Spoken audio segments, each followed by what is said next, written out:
graders. Welcome back to Wit and Wisdom in Sync.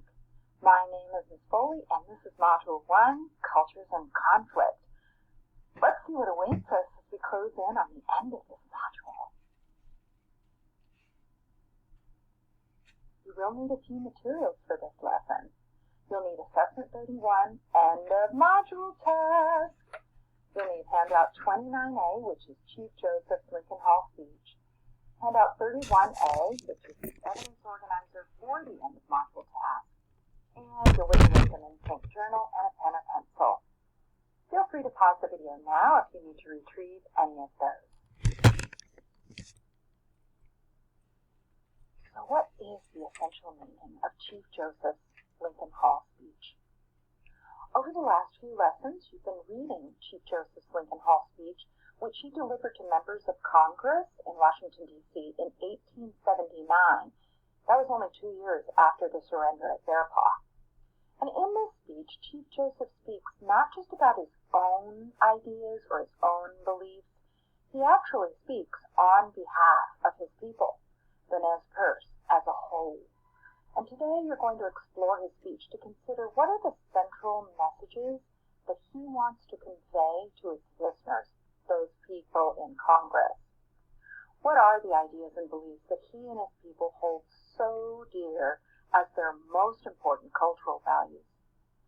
As we read Thunder Rolling in the Mountains, you examined Chief Joseph's words and his actions that helped you infer what his beliefs and values were.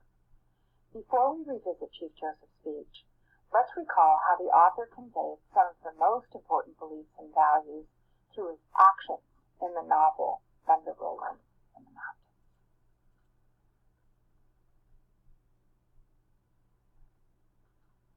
I made this chart to capture some of Chief Joseph's actions from the story. Pause the video for a few moments and read over the actions listed here.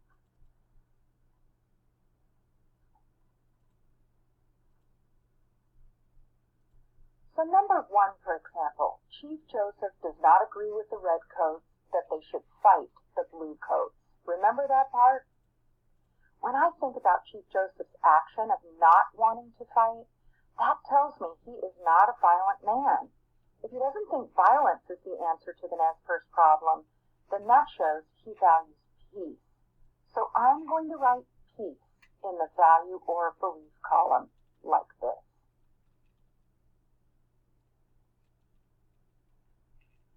Pause the video and analyze what values or beliefs are conveyed through Chief Joseph's actions in the numbers 2 through 5 on this chart. Please record your ideas for the beliefs and values associated with these actions in your In Sync journal. And I'll meet you back here.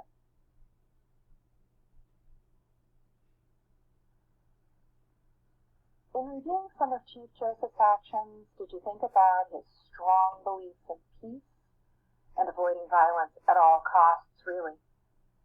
Did you think about his love for and his connection to his homeland? Did you think about how much he loves and cares for his people and values their well-being?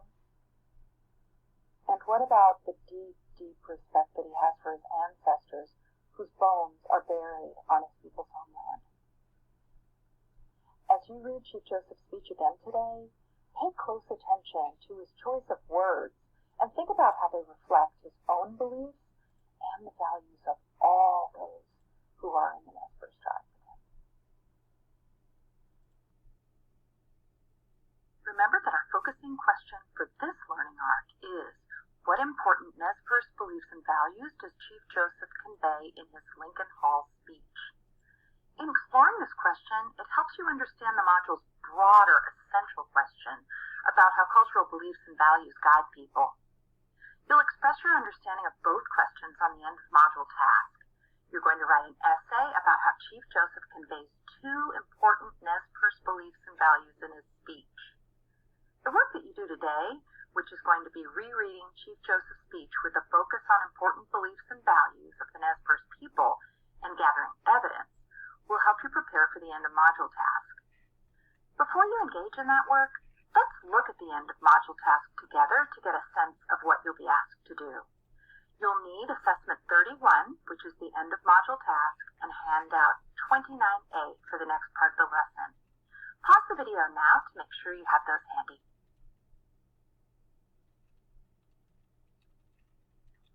Well, look what we have here.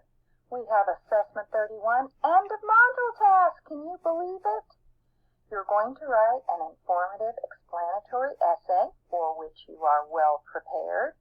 So take out your copy of Assessment 31, end of module task, and read it along with me. Also, feel free to annotate it if there are any things on there that you would like to make sure that you pay close attention to.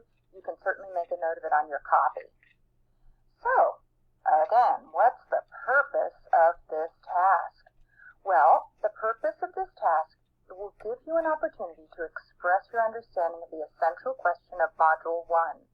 And the essential question is, how do cultural beliefs and values guide people? In writing this essay, you will demonstrate your ability to synthesize the beliefs of a culture while creating an organized essay that uses text-based evidence. Introduction to the task. Throughout the module, you've been asked to think about how the beliefs and values of a culture, specifically the Nez Perce, guide the actions of its people. You've learned about Chief Joseph's story and read his famous Lincoln Hall speech, which he delivered to members of the U.S. government years after his surrender at Bear Paw. What important Nez Perce beliefs and values guide Chief Joseph's powerful words in his speech? Here's your task. For an audience who has read and studied Chief Joseph's Lincoln Hall speech as you have, write an essay to explain how his speech conveys two important beliefs and values.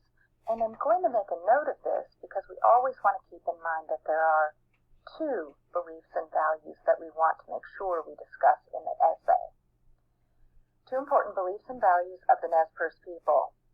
Develop your ideas with evidence from Chief Joseph's Lincoln Hall speech. So notice this time you are only going to be using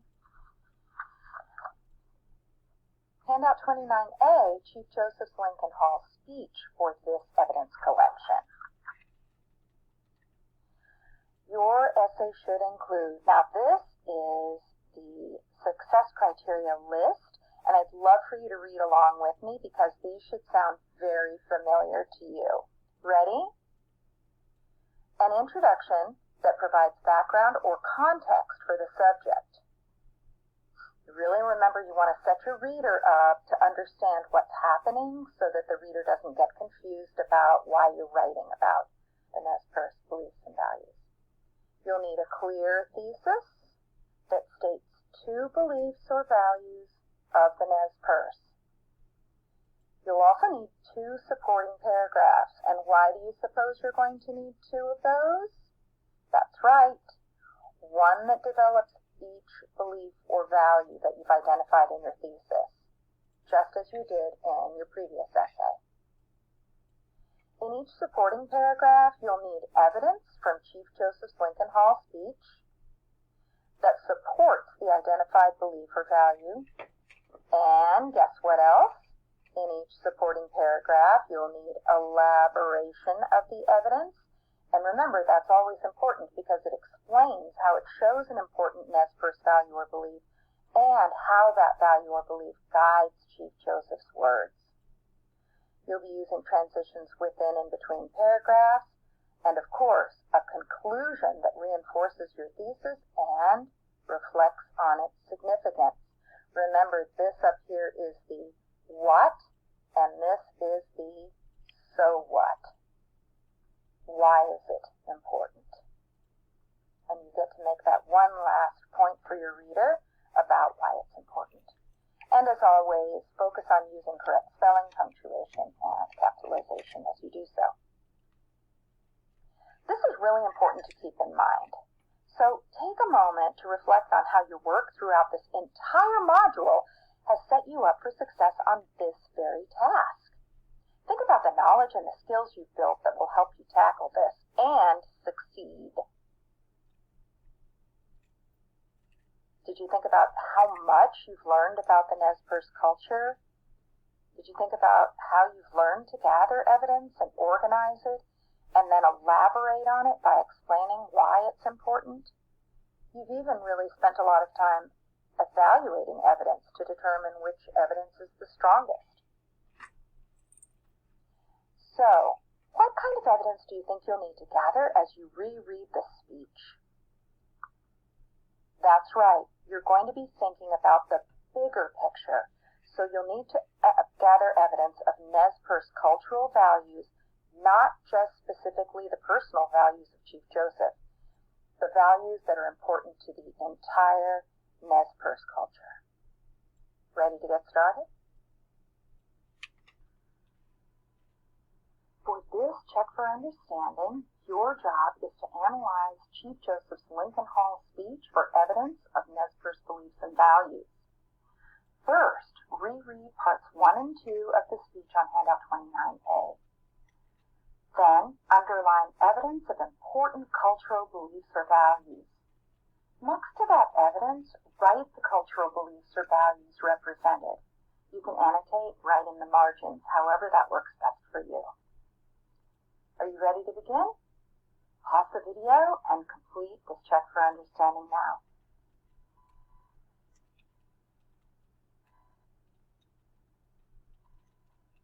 Welcome back. If you need more time to reread the speech and annotate for evidence of Nez Perce beliefs and values, pause the video and make sure to get that done now.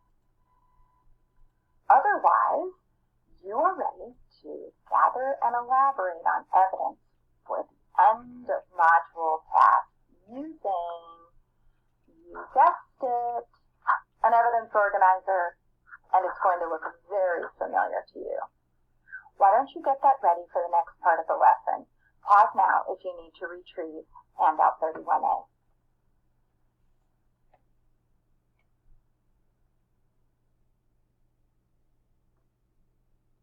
Here's your evidence organizer for the end of module task. It's handout 31A, of course, evidence organizer for the end of module task.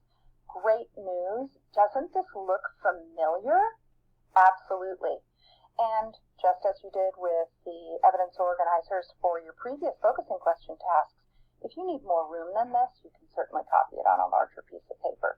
But let's take a peek and see what's on this evidence organizer to help you get ready to be successful on the end of module task. So you have, this is the source that you're going to be using, Chief Joseph's Lincoln Hall speech. You also are going to be writing about 2 important beliefs or values, and I wanted to point this out to you. What important Nez Perce beliefs and values does Chief Joseph convey in his Lincoln Hall speech? There could be many, but you are going to collect evidence and determine what are the 2 specific beliefs or values that you choose to write about. Here is where belief or value number 1 is going to be listed, and you can name it. Remember, one of the values that we talked about previously was peace, that you value peace. That's an example. You could use a variety of different beliefs and values. And Chief Joseph's Lincoln Hall speech, same thing. And here's where you're going to write your second choice of the belief or value that you would like to write about. Okay, on either side in the columns, these probably are going to look very familiar. First of all, remember, this is your number 1 place to start, your evidence. What details in the text reveal the Nez Perce's most important beliefs and values. And I'm going to remind you, remember that when you're quoting directly, you have to use quotation marks. But then, I want you to say it in your own words right beneath it to make sure you understand it and to make sure you can rewrite it in your own words. Elaboration. You picked this piece of evidence over here that you recorded. Now you're going to tell, what does this evidence show about the Nez Perce's most important beliefs or values? Why is it important? Remember, this is going to help answer the so what question. How does it guide Chief Joseph's words in his speech? Notice here it says source and page number. I would recommend that you write the paragraph number here because Chief Joseph's speech is laid out with paragraph numbers. So you may as well just change the paragraph. And then the context. what in particular is happening in the text, or in this case, the speech. Write any background that the quotation needs. What are we going to do next? First, you're going to review all of the evidence that you collected. Then, choose 2 cultural beliefs or values, especially that you think are very well represented on your evidence organizer. Then, write each belief or value in the space at the top of the page on handout 31A. Pause the video and complete that task now.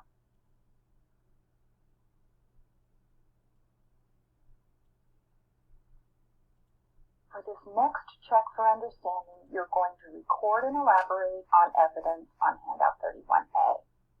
Individually, you'll review the evidence you highlighted from the speech on handout 29A. You should choose the strongest piece of evidence that matches the value or belief that you identified to record in the evidence column on handout 31A.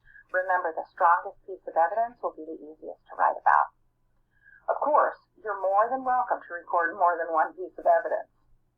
Copy the quotation from the text and briefly paraphrase it in your own words underneath. Then record the paragraph number for the evidence in the source column and give a brief context for each piece of evidence in the context column. In the elaboration column, reflect on the significance of the evidence. Think about what it shows about the Nez Perce beliefs or values, why the beliefs or values are important to Chief Joseph and the Nez Perce, and how these beliefs or values guide Chief Joseph and the Nez Perce. You ready? Pause the video and complete this task now.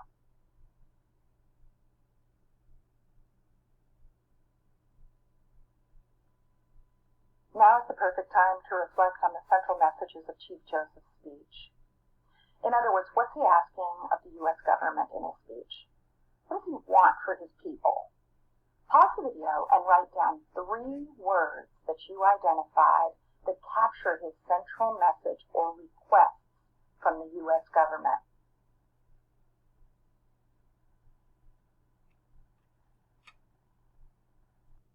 Give me a signal like a thumbs up if you identified messages or requests for any of these.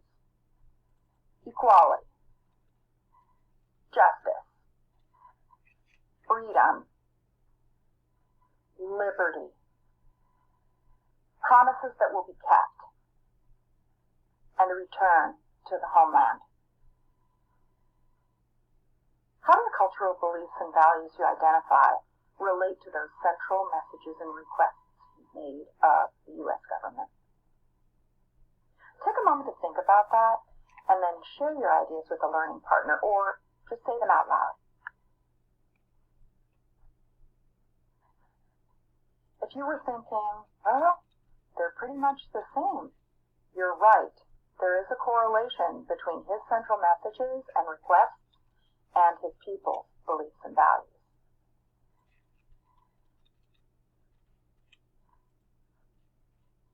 Thank you for your hard work. I hope you're feeling very confident as you move into the end of module task, because you have done so much work to prepare for it.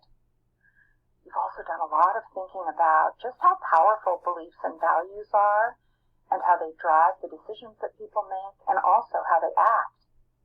And I want you to know, it has been an honor and a pleasure to work with you over the course of this module.